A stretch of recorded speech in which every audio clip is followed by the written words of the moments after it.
Hello, fellow classmates, it's Elena, and today I want to talk to you guys a little bit about the Safeguard American Voter Eligibility Act, or otherwise referred to as the SAVE Act, which has recently passed in our House of Representatives and is on the way to the Senate floor. I am a political science major here at Northeast State, so I'm super excited to be talking to you guys about a topic that falls under my field of study. Today I'll be discussing what is the Safeguard American Voter Eligibility Act, as well as what the intended purpose of this bill is, as well as who this bill will affect and the long-term consequences. And I would like to urge you to contact your senators and tell them to vote no on your behalf on the Senate floor. To begin, I want to talk to you guys a little bit about what the Safeguard American Voter Eligibility Act, or SAVE Act, is. This bill has officially passed on the House floor and is on the way to the Senate, and this bill would require voters who are registering to vote provide a birth certificate or a passport in order to prove their citizenship.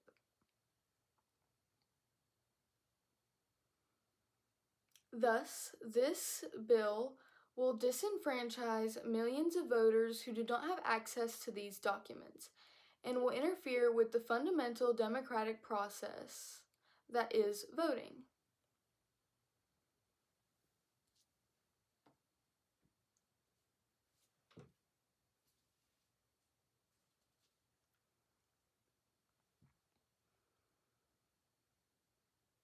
In addition, this voter bill or anti-voter bill would disenfranchise millions of mail-in voter registration and online voter registration, which will completely eliminate, as you will have to come in person to prove your citizenship and show your papers in order to register to vote.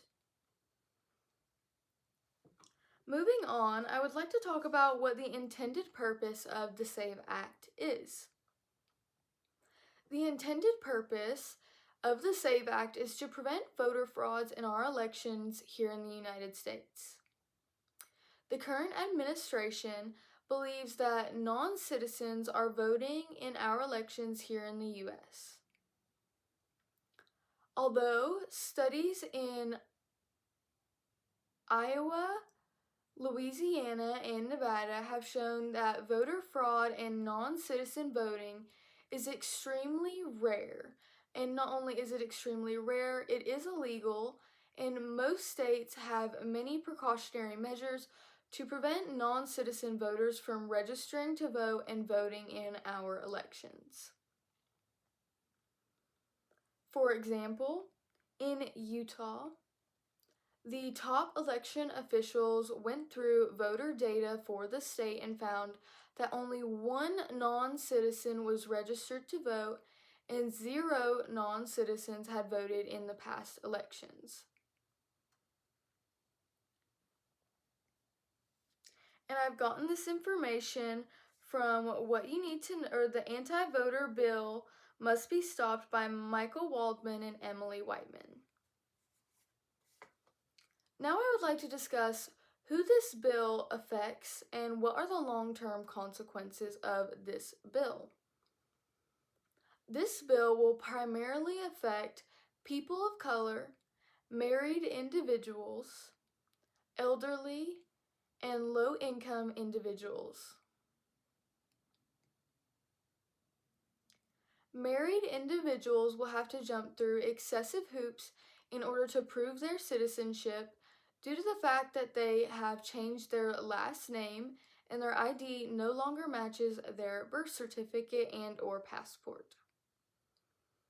As for low-income individuals, most people cannot afford to go out and get a passport and/or get a copy of their birth certificate, as it can be incredibly expensive to attain these documents. As for elderly individuals will have an incredibly hard time making it to a voter registration site in order to prove their citizenship, whether that be to lack of transportation, disabilities, or health issues. It will disenfranchise millions of voters who rely on the mail-in voter registration and or the online voter registration.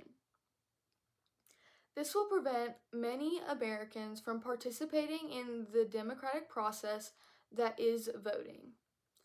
Additionally, some of the long-term consequences of the SAVE Act would be eliminating mail-in registration, as I have stated previously. Additionally, it would disrupt the online registration process and or completely eliminate it. Also, the SAVE Act requires the states do voter purging, which is going through their voter registration for that particular state and purging any voters they claim to be non-citizens or are suspected to be non-citizens. This is incredibly dangerous, as when someone goes to the polls and they have been purged, they will not be able to vote in that coming election due to the fact that they won't be able to register regardless of their citizen status. Additionally, the imprisonment of our election officials will occur if they aid any non-citizen and or citizen registering to vote.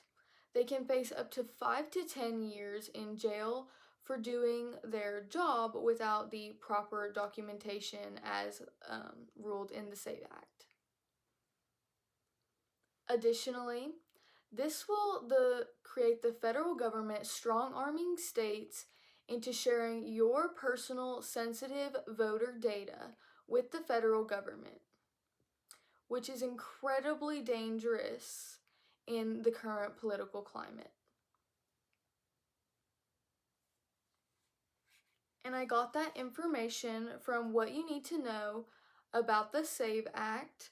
I believe it was by Nicole Hansen and Emily Burns.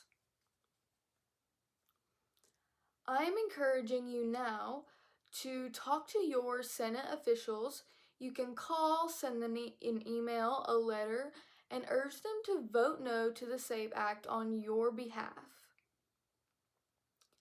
The SAVE Act is a anti-voter bill which prevents the right to vote as an American freedom, disenfranchising 21 million American citizens from voting in the upcoming midterms if it is passed on the Senate floor.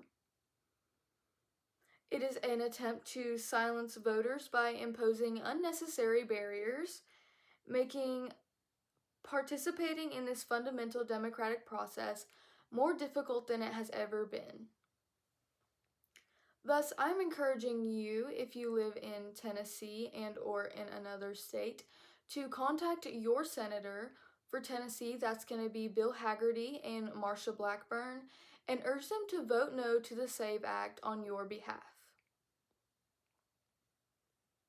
What I have overviewed is what is the Safeguard American Voter Eligibility Act, otherwise referred to as the SAVE Act, what the intended purpose of this bill is, and statistics that show the intended purpose is false. Additionally, who this bill will primarily affect and the long-term consequences, as well as why you should contact your senator and urge them to vote no to this anti-voter, unconstitutional bill. I would like to thank you guys for listening and watching my persuasive presentation, and I hope you have a lovely day or evening.